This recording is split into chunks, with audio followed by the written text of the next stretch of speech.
अस्सलाम वालेकुम दोस्तों।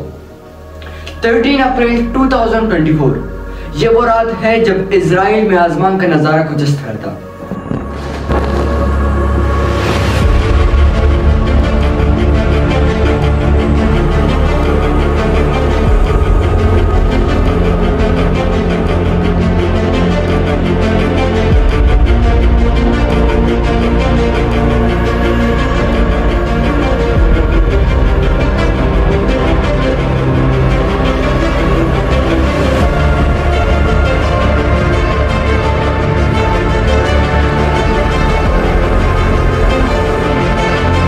ये पटाखे उटाखे तो नहीं थे, मगर 300 plus ballistic missiles, cruise missiles और ड्रोन्स थे जिनको ईरान ने डायरेक्टली लॉन्च किया था इजराइल पे।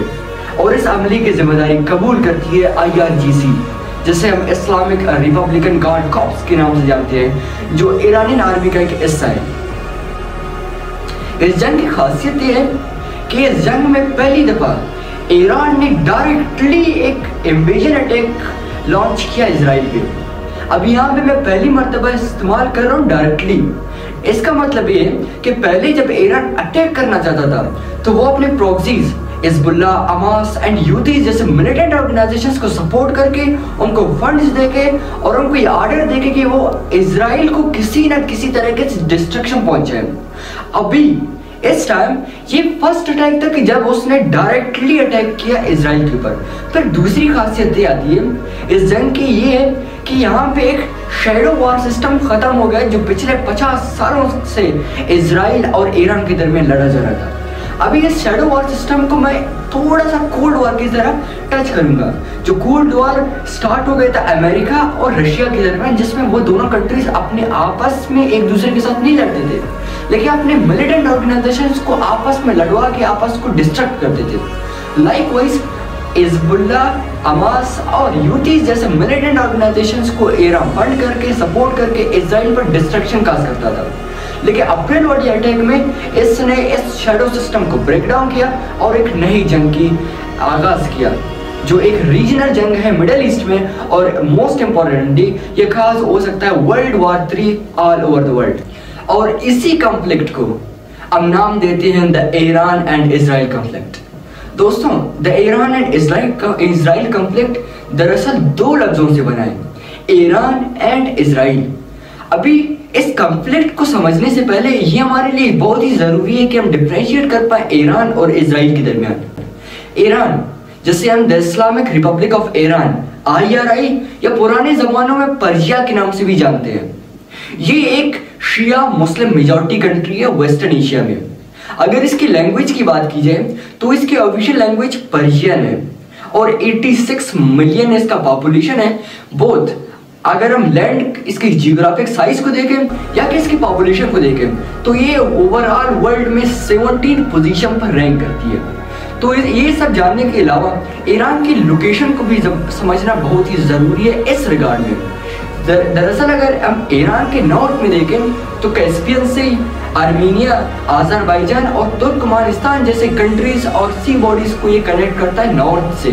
इसके साथ साथ नॉर्थ वेस्ट में ये आपके पास तुर्की को कनेक्ट करता है, इसके वेस्ट में ये इराक को कनेक्ट करता है और साउथ ईस्ट में पाकिस्तान, ईस्ट में अफगानिस्तान और साउथ में दो बड़े बड़े water bodies the gulf of Oman and the Persian gulf को बॉर्डर करता है।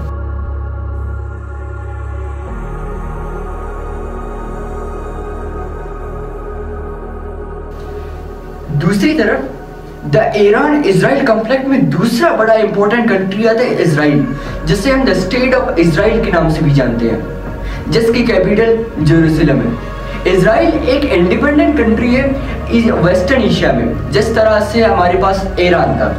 इसके साथ साथ एवरीवन की ऑफिशियल लैंग्वेज है और ये 93 पोजीशन पर काज करती है पूरी दुनिया में एज पर इट्स पॉपुलेशन। लेकिन एरिया के मुताबिक ये 147 पोजीशन पर रैंक करती है। दूसरी तरफ जिस तरह से हमने ईरान के लोकेशन को देखा, इसी तरह इजराइल के लोकेशन को भी देखना बड़ा ही इंपॉर्टेंट है। अगर हम इजराइल के पोजीशन को देखें तो नॉर्थ साइड पे ये सीरिया और लेबनान जैसे कंट्रीज से बॉर्डर कनेक्ट करता है। ईस्ट में वेस्ट बैंक और जॉर्डन वाइल साउथ पे ये गाजा स्ट्रिप और इजिप्ट के साथ बॉर्डर करता है, लेकिन दूसरी तरफ बचता है वेस्ट पे एक बड़े वाटर बॉडी जैसे मेडिटेरियन सी कहते हैं उसके साथ बॉर्डर कनेक्ट करता है। दोस्तों आप लोगों को ये सुन के बड़ी हैरत होगी कि 1979 means the Islamic revolution of Iran से पहले ईरान और इजराइल के ताल्लुकात बड़े ही अच्छे थे। लाइकवाइज अमेरिका के साथ भी अच्छे थे। इनके ताल्लुकात इतने अच्छे थे कि इजराइल ईरान से ऑयल और नेचुरल गैस इंपोर्ट करता था। लाइकवाइज ईरान इजराइल से वेपन इंपोर्ट करता था। लेकिन अब यहाँ पे एक बड़ा सवाल आता है कि ईरान को क्या जरूरत पड़ी कि उसने 13 अप्रैल 2024 में 300 बैलिस्टिक मिसाइल्स, क्रूज मिसाइल्स और ड्रोन्स के साथ इजराइल पर हमला किया। बात आती है दोस्तों 1979 से पहले, जब ईरान का रूलर मोहम्मद रजा शाह पहलवी था और वो लास्ट शाह ऑफ ईरान था। उसने 4 इंपॉर्टेंट रिफॉर्म्स लाए, बहुत सारे थे लेकिन इंपॉर्टेंट सब 4 थे। पहला ये था कि ईरान की औरतों को एजुकेशन दी गई, ईरान के citizens including women as well उनको प्रमोट की गई एजुकेशन के लिए। दूसरा ये था कि ईरान के जो वुमेन थे उनको मोर राइट्स दिया गया, उनको फ्रीडम दिया गया। तीसरा रिफॉर्म ये था कि हिजाब जो मुस्लिम्स पहनते हैं वो उनको बैन किया गया पब्लिक प्लेसेस में, क्राउड्स में, including markets and other public places.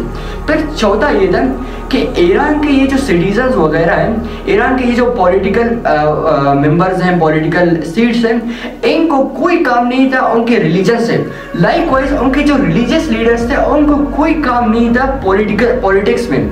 Means religious leaders of Iran were banned from politics.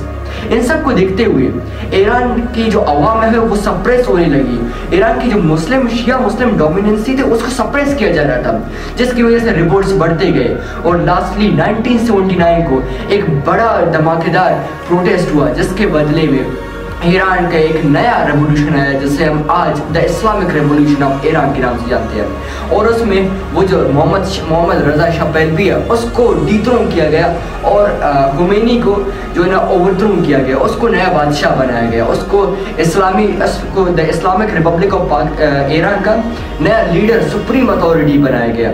जिसकी वजह से कुछ दिनों के बाद बहुत से स्टूडेंट, ईरान के बहुत से स्टूडेंट अमेरिका एम्बेसी गए और वहां पे 52 डिप्लोमेट्स ऑफ अमेरिकन्स को किडनैप करके रख दिया। और ये किडनैप एब्डक्शन करीबन 444 दिनों तक जारी रखा, जिसकी वजह से लास्टली अमेरिका और ईरान के रिलेशंस वर्सन हो गए और अमेरिका ने उस ईरान पर थाउजेंड्स नंबर्स ऑफ सैंक्शंस लगाकर इसके इकोनॉमी, इसके पॉलिटिक्स और इसके स्ट्रेंथ को डिक्रीज। दोस्तों जिस तरह से हम बात कर रहे हैं ईरान एंड इजराइल कॉन्फ्लिक्ट की, देन ये वो वाइड कॉन्फ्लिक्ट है जिसमें ईरान ने directly 300 plus ballistic missiles, cruise missiles और ड्रोन्स लॉन्च किए थे इजराइल के ऊपर। अभी ये लास्ट 2 डिकेड्स में वो वाइड अटैक था जिसमें ईरान ने एक फुल स्केल इन्वेजन अटैक किया था। इस जंग के रूट काजेस और इफेक्ट्स को समझने से पहले ये हमारे लिए बहुत ही जरूरी है कि हम यहाँ पे ईरान की तरफ से डिप्लॉय की गई मशीनरीज के बारे में जानें। ईरान की तरफ से करीबन 170 ड्रोन्स, 30 क्रूज मिसाइल्स और 120 प्लस बैलिस्टिक मिसाइल्स लॉन्च किए गए थे 13 अप्रैल 2024 को इजराइल पे। इसके साथ साथ इससे पहले 1991 में गल्फ वॉर के दौरान सद्दाम हुसैन जो इराक को लीड कर रहा था उसकी तरफ से करीबन बहुत से मिसाइल्स और रॉकेट्स लॉन्च किए गए थे इजराइल के ऊपर। उसके बाद सबसे डेंजरस वाला अटैक यही 13 अप्रैल 2024 वाला अटैक है जिसमें ईरान ने 300 प्लस बैलिस्टिक मिसाइल्स लॉन्च किए थे इजराइल के ऊपर। अभी दोस्तों इस जंग के काजेस को समझना हमारे लिए भी बहुत ही जरूरी है, जिसमें सबसे पहला आता है रिवेंज के आम मानी बदले, लाइक किसी से आप बदला लेते हो। तो ऐसा ही कुछ वाकया हुआ था ईरान और इजराइल के दरमियान। बात है 1 अप्रैल 2024 की, जब इजराइल ने अपने ही नेबरिंग कंट्री सीरिया की कैपिटल डेमेस्कस पर एक एयर स्ट्राइक कर दिया और वहां सीरिया की कैपिटल यानी कि दमिश्कस में प्रेजेंट ईरानियन एम्बेसी पर बॉम्ब ब्लास्ट की गए, जिसकी वजह से 7 Iranian officials including 1 top general of the Iranian embassy मारा गया, जिसकी वजह से ईरान ने ऑपरेशन ट्रू प्रॉमिस लॉन्च किया और इसके बदले ने ईरान में डायरेक्टली लॉन्च किया अमेरिका को कॉल करने के बाद उसने ये थ्रेट दिया कि मैं इजराइल पर अटैक करने वाला हूँ। जिस तरह के हम जानते हैं ईरान और इजराइल आपस में दुश्मन है, लेकिन अमेरिका और इजराइल आपस में अलाई है। तो अलाई होने के नाते अमेरिका ने इजराइल को यह पैगाम दिया कि ईरान अटैक करने वाला है, जिसकी वजह से ईरान और इजराइल के दरमियान तनाज़े और भी बढ़ते गए और ये जंग और भी ज्यादा बढ़ता गया। दोस्तों, जिस तरह से हम इसके पहले रीजन मींस रिवेंज को समझ गए हैं, फिर इसका दूसरा बड़ा रीजन आता है एक्सेस ऑफ रेजिस्टेंस। जिस तरह से मैं आप लोगों को पहले बता चुका हूं कि इजराइल और ईरान के दरमियान ये पहला डायरेक्ट अटैक था। मींस इससे पहले ईरान अपने प्रॉक्सीज इंक्लूडिंग यूथीज, हिजबुल्लाह, हमास और कुछ शिया रेबल्स को इस्तेमाल करके इजराइल पर डिस्ट्रक्शन काज करता था। अभी इस वार को, इस प्रॉक्सी वार को समझने से पहले हमें कुछ रेबल जो आर्म्ड ग्रुप्स है उनके बारे में समझना जरूरी है। जिस तरह के Hezbollah is a non state and a Shia Muslim militant group formed in 1982, यानी कि ये वो ग्रुप है जो तभी फॉर्म हो गई लेबनान में जब इजराइल ने लेबनान को इन्वेड किया, और इन्होंने 1985 को अपना ये मैनिफेस्टो बनाया कि वो वेस्टर्न पावर्स को लेबनान से हटाएंगे और इजराइल की डिस्ट्रक्शन की मांग करते रहे। जिस तरह से हम जानते हैं जो लेबनान का साउदर्न पार्ट है वो ज्यादातर इजराइल के कैप्चर में रहा था, यानी कि इजराइल ने ज्यादातर उसको इन्वेड किया था।